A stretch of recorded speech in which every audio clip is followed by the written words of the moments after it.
Hello and welcome. Today, we're digging into something that's at the very heart of a company's financial story, its capital structure. We're going to break down the key ratios you absolutely have to know, not just how to calculate them, but what they're really telling you about a business. So let's get right into it and see how companies actually pay for everything. At the end of the day, every single business faces this one huge challenge. How do you grow? How do you expand without taking on a crazy, dangerous amount of risk? It's this constant tug of war between being ambitious and staying safe.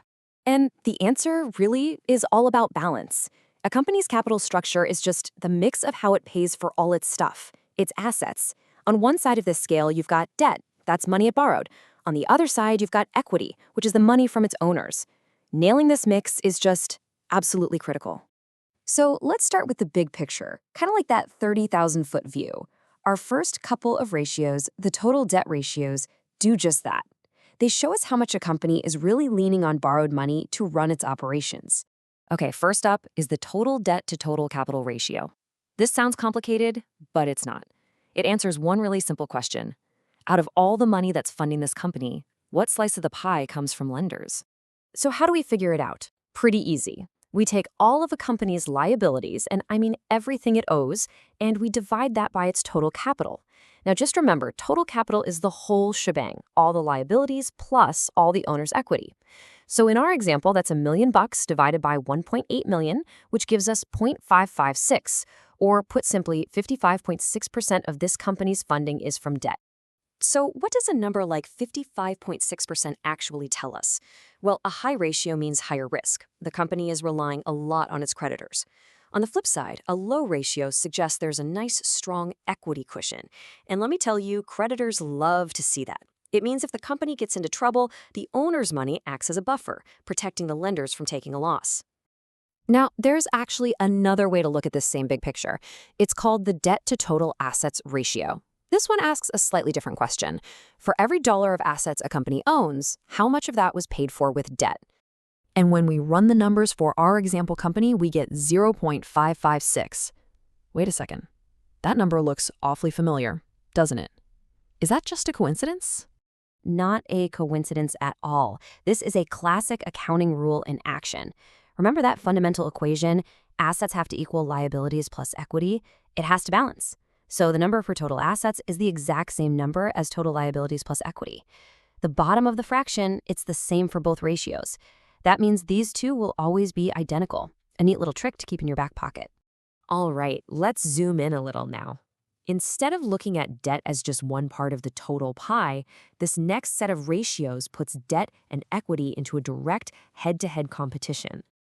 If you've ever heard people talk about financial leverage, this is probably the ratio they mean, the debt-to-equity ratio. It's a classic because it gets right to the point. It directly compares what a company owes to what its owners have invested. For every dollar of equity, how much debt is there?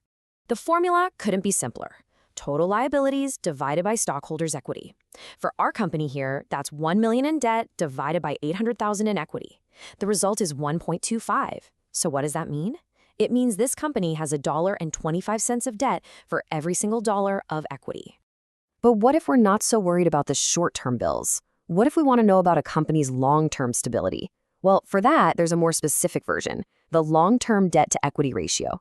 This one zeroes in on only the big, long-term debts, the stuff that isn't due anytime soon. So here's the key difference, and you've got to get this right. The regular debt-to-equity ratio gives you the whole picture, all the leverage.